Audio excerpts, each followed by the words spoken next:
Okay, ngaro React ko install လုပ်ပြီးပြီဆိုတော့ငါတို့အခုလုပ်ရမှာကဒီ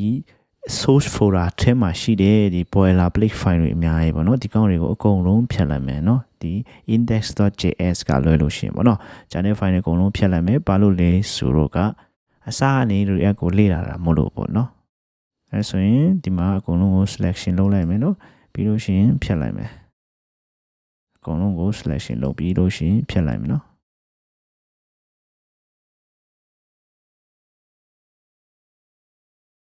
ပြီးလို့ရှိရင်ဒီ index.js ဆိုရရှိရ file ကိုလည်းငါတို့ကအကုန်လုံးကို clean လုပ်လိုက်မယ်ဒါမှငါတို့အစကနေရေးမှာဘာတွေ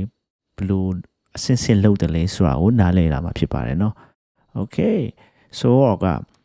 ပထမဆုံး react component ရေးမယ်ဆိုရင် component ဆိုတဲ့အတိတ်ပဲငါတို့ကဒီ function ကိုပြောချင်တာပေါ့เนาะ react မှာဆိုရင် function ဆိုတာ component ပဲ react မှာကတော့ okay ဒါကအခြေခံပေါ့เนาะ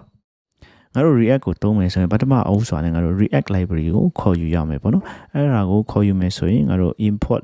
ပေါ့နော် keyword ပြီးလို့ရှိရင် react ဆိုသုံးမယ်ပြီးလို့ရှိရင် react from ဘယ်ကနေလဲဆိုတော့ react ကနေပေါ့နော်ဒါကတော့ငါတို့ install လုပ်ပြီးတာပေါ့နော် package.json မှာငါတို့ဒီမှာ react ဆို install လုပ်ပြီးတာ okay အဲ့ဒါကြောင့်တစ်ခါလဲငါတို့တရိုက်ဒီလိုခေါ်ယူလို့ရတယ်ပေါ့နော် library ကိုokay so ဒါ react ကိုခေါ်ယူပြီးပြီဒါဆိုရင်ငါတို့ component လုပ်မယ်ဆိုတနည်းအားဖြင့်ဆိုရင်ငါတို့ function ပေါ့နော် JavaScript မှာ function တိဆောက်ရဆိုရင် function ကိုခေါ်မယ်ပေါ့နော် function ဆိုရင် keyword လေးကိုရေးပြီးတော့ငါတို့ရဲ့ function name ပေါ့နော်ဥပမာ greeting ပေါ့ greeting ကိုဝန်စာကွန်ပိတ်နဲ့ပြီးလို့ရှိရင်တွန့်ကွင်းလာမယ်ပေါ့နော်တွန့်ကွင်းထဲမှာငါတို့က return လုပ်မယ်အဓိကသူ့ရဲ့ရေးပုံရေးနည်းကိုပြောချင်တာဒီမှာ JavaScript မှာထူးခြားချက်တစ်ခုကသူတို့က return လုပ်တဲ့အချိန်မှာ component မှာသူက HTML ကို return လုပ်တာ h1 ကို hello world လို့ပေးလိုက်မယ် hello world လို့ပေးလိုက်လို့ရှိရင်ငါတို့ကတကယ်တော့ဒီလို return လုပ်မရအောင် function မှာပေါ့နော်ပုံမှန် JavaScript မှာဆိုရင်ဒါက react မလို့ပေါ့နော်ဒီကောင်ကိုဘာလို့လဲခေါ်လဲဆိုတော့ JSX လို့ခေါ်တယ်ပေါ့နော်အတိတ်ပဲကတော့သူ syntax ပေါ့နော် JavaScript extension လိုမျိုးပေါ့နော်အဲ့လိုမျိုးပြောချင်တာ okay so ဒါငါတို့ component ဖန်တီးပြီးပြီ create လုပ်ပြီးပြီ component ကို okay ဆိုတော့ကငါတို့ဒါပေမဲ့ငါတို့ရဲ့ browser ပေါ်မှာပေါ်ချင်တယ်ပေါ့နော် okay so ဒါနဲ့ငါတို့ရဲ့ခဏတော့ငါတို့အကုန် file တွေအကုန်ဖြတ်လိုက်တယ်လीနော်ဒီမှာ file မရှိဘူးအဲ့ဆိုငါတို့တစ်ချက်သွားကြည့်အောင် browser ပေါ်မှာဘယ်လိုဘာတွေပေါ်နေလဲဆိုတာကိုဒီမှာ browser မှာလည်းလုံးဝ clean ပေါ့နော်အဖြူရောင် screen ပဲတွေ့ရတယ်ပေါ့နော်ဘာလို့လဲဆိုတော့ခဏတော့ဒီ file တွေအကုန်ဖြတ်လိုက်တယ်ပြီးလို့ရှိရင်ဒီ browser ပေါ်မှာလည်းအကုန်လုံးဘာမှမတွေ့ရဘူးပေါ့နော်ဒီအဖြူရောင် screen ပဲတွေ့ရတယ်ပေါ့နော်ဆိုတော့အကုန်ဖြတ်လိုက်လို့ပေါ့ခဏတော့ okay ဒီနေရာမှာငါတို့က hello world ပေါ်ချင်တယ်ဆိုရင်ပုံမှန်အဖြစ်ဆိုရင်ဒီ public မှာ index.html ရှိရယ် index.html မှာ root ဆိုတာရှိရယ်သူကနာမည်က root လို့ပေးထားတယ်ပေါ့နော်အဲနောက်တစ်ခုမှထားရမှာကငါတို့ react မှာ html file တစ်ခုပဲရှိပါတယ်ပေါ့နော်ဒီနည်းအဖြစ်ပြောမယ်ဆိုရင်သူကို single page application ပေါ့နော် html file တစ်ခုပဲရှိလို့ပေါ့အဲဆိုဒီမှာ div ပေါ့နော်ဒီ div ရဲ့ id root ထဲမှာရှိတဲ့ဒီ div ထဲမှာငါတို့ကခဏတော့ဒီ component ကိုထည့်ရမှာအဲ့တော့မှငါတို့က h1 လို့ hello world ဆိုပုံမှာဖြစ်ပါတယ်เนาะတနည်းအားဖြင့်ဆိုဒီမှာပုံမှာအဖြစ်ဆိုတော့ဒီမှာ h1 ပြီး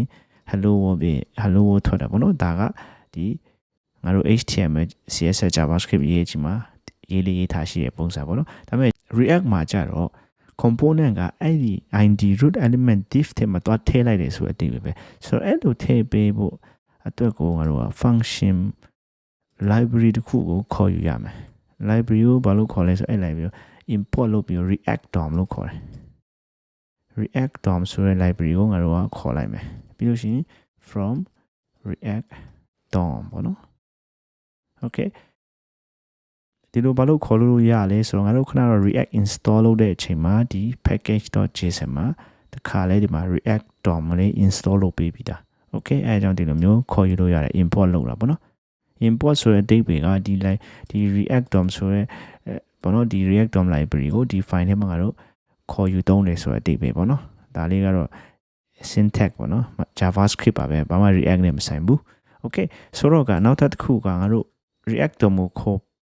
ပြီးဆိုတော့ react dom ဆိုတာယူပြီးတော့သူ့မှာ function ပါရှိလဲဆိုတော့ render ဆိုရှိရယ် render က